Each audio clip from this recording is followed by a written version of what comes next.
Hi everyone, welcome back to Eurovision Fantasia. Today I've got a very special guest of me. We've got Clara Klingenström from Sweden, who was one of the contestants in Melodifestivalen in 2024. And I cannot pronounce your song name, so can you please pronounce it for me before I say it wrong? It's called Aldrig Mer. Aldrig Mer. Yeah, I'm good. Yeah. Aldrig Mer, yeah. That's Yeah, I'm exactly. good. But thank you so much for coming to the interview today. Obviously you were in Melfast a couple of years ago, but now you are back and you are back with I think with the same team as well. So before we get into the actual questions, could you please like reintroduce yourself to the viewers who maybe haven't seen you for a while?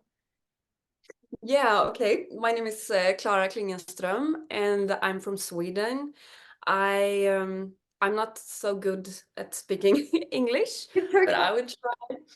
I'm a singer-songwriter, so I write my own songs. And yeah, I was a part of Melodifestivalen 2021. Uh, yeah. So obviously you were in Melfast. That year was a really beautiful song. I can't pronounce Behöver inte die Dag. I don't know how to. Yeah. Yeah. It was a really beautiful song, and you were in a final, and you know the fans love it, and everyone was really happy that you're coming back this year. But like, what made you decide actually coming back this year? Um, the last time I was in Melodifestivalen, it was COVID. Hmm. So there were no audience when I was doing my performance. And so I started to think that I wanted to do it again, but with an audience. And also like the most important thing, I had the song that was like, okay, I'm gonna do this again. Okay, very exciting. So the song, as I already tried to pronounce it, Aldrig Mer. Can Yeah. you tell us a little bit more about like the process of writing the song? Because I saw the same songwriters were on the song as Behöver inte die Dag. So what made you guys come together and decide to write a new song that obviously now is in Melfast? Yeah, so I have been having a lot of like songwriting sessions this last year, and I got this song. I got a demo of this song. That's how we used to work. And they sent me a demo with only like the melody of the refrain. What's that in English? It must be Uh, dreadful. I can't like I know like three. uh, yeah, okay, whatever. I only got a melody of a small Okay. part, and yeah, we got together and started to work on the song, and then I didn't think of the song for a few months, and then I wrote the lyrics of the song, and yeah, it felt close to me. So yeah. I saw when it was like Melfest announcement, you did an interview and so on. You mentioned about Aldrig Mer being more like I guess like a sequel, like a story continuing Mm. on with Her into Dear Dog. Can you explain a little bit more about how it connects? Obviously, we can't hear the song yet, but can you give us a little hint of how it relates to Behöver into Dear Dog? Yeah, so all my songs are storytelling about my own life, Yeah. and but in most of my songs, it's like I'm talking to someone. But in Behöving Today idag, I'm like writing to myself. I'm talking to myself in that song, and I'm doing the same in this song.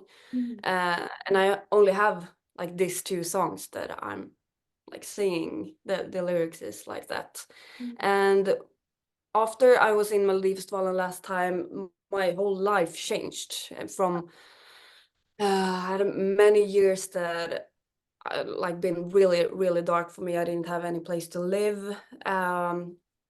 Yeah, few dark years, and my whole life changed after Melodifestivalen. And so this song is like connected because it's uh, it's about like what happened after Melodifestivalen, and like it's I deserve to be in a good place in life, and I don't want to be like angry at myself. I don't want to give myself any hate. Yeah. Yeah. That sounds I'm really exciting to listen to. That sounds really interesting. But let's talk about Melfest now. So you're in Heat 3. So that's coming up in Yep. a couple of weeks' time, which is very exciting. Can you tell us anything about your performance? It's obviously, I know it's quite early, but do you have any ideas of what's happening on stage, your outfit, maybe the stage itself? Can you tell us anything what we're gonna see on there? Yes, I can. Okay. So I had this idea that I wanted to make my own clothes. Oh, Uh, okay. This is but very now it feels like not so good idea. no. Do you like making I've clothes been usually? trying. Huh? You make a lot of your own clothes usually? No, I don't. I I don't. I just had this great Okay. idea. I Hmm. wanted to do that, but it's not going so well. I'm Okay. trying to make them, but we will see. So I can tell you a lot about that. But uh, and the performance, I'm gonna have my guitar again on stage. Okay, good. Okay. That's very, Yeah, very we like that. So that's very yeah, exciting. Now let's fast forward into a few weeks' time. So let's say you get through get through the heat. I would say the semi-final because other countries are like that. You get through the heat, you get into that final in Stockholm, and you win Melodifestivalen. And what would it mean for you to like win also with a song in Swedish? Because Sweden hasn't sent Swedish for literally I don't even know how long, especially not since I've been yeah, like alive. What would it mean for you? yeah. It was a long time The Eurovision ago. Swedish song. I really want to go through to Eurovision. I really, really want that, and it would mean, I mean, so much for me because for me I'm doing this for the music, and I want people to feel my music, to feel emotions when they hear my music, and it would be really special if people could feel emotions through a song, even though they don't understand the Yeah. lyrics. Hmm. So that would be really cool, and also to represent Sweden with a Swedish Hmm. song. It would be really cool. And also be cool because you would be in Sweden, in Malmo, singing in Swedish to like a Swedish crowd. Yeah, Should be really cool. And I feel yeah. like people, I remember all people always saying like, oh, we want to see more like Swedish and Eurovision, more Norwegian from Norway and stuff. And like Finland's doing better singing Finnish, but now everyone's like, come on, Sweden, we need some more Mm. Swedish. I always feel like Yeah, it's come I always on, we feel need like that. in like in Melodifestivalen, I feel like there are always like way less Swedish language entries. I think last year Theo's of Mer of he came fifth. Now it's the highest Yeah, with Swedish in. There's no like Swedish language song that's ever like cracking the top rankings of it. I mean, that needs to change. We need yeah, Swedish language at Eurovision. That would be so good. I love it so much. yeah, Let's yes. manifest Swedish in Eurovision ASAP. So yeah, back Yeah. to Melfest and Eurovision in general. Do you have like a favorite memory or favorite song from it? And do you usually watch Melfest in Eurovision? I hear it's quite a big thing in Sweden. So do you have any like memories Yeah. between the two? Do you mean from Eurovision? Both of them, Melfest and Eurovision. I mean, like this is a big thing in Sweden. So Yeah. I've been watching Melodifestivalen and Eurovision for like my whole life. Mhm.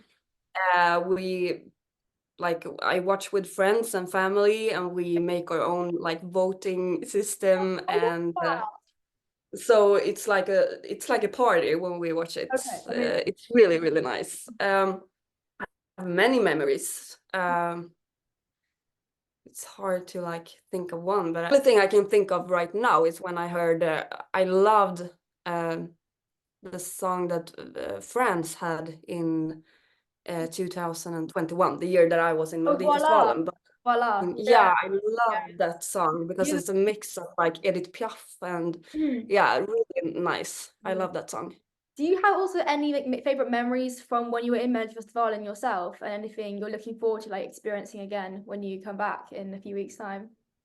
It was such a crazy thing last time I was in it because it went from like I was a normal girl to like people starting to want to take pictures of me, and it was really really weird, but it's so fun to do this. That's also one of the things that I wanted to do this again Mhm. because like the crew, the people that I'm, it's so much it sounds like a cliche when you say it's so much love, but it really is. It's so fun. That's so exciting. And obviously this year Yeah, you'll actually be able to like properly have an audience there, properly be able to do like press things and everything's gonna be more like yeah, normal. So that's gonna be really exciting.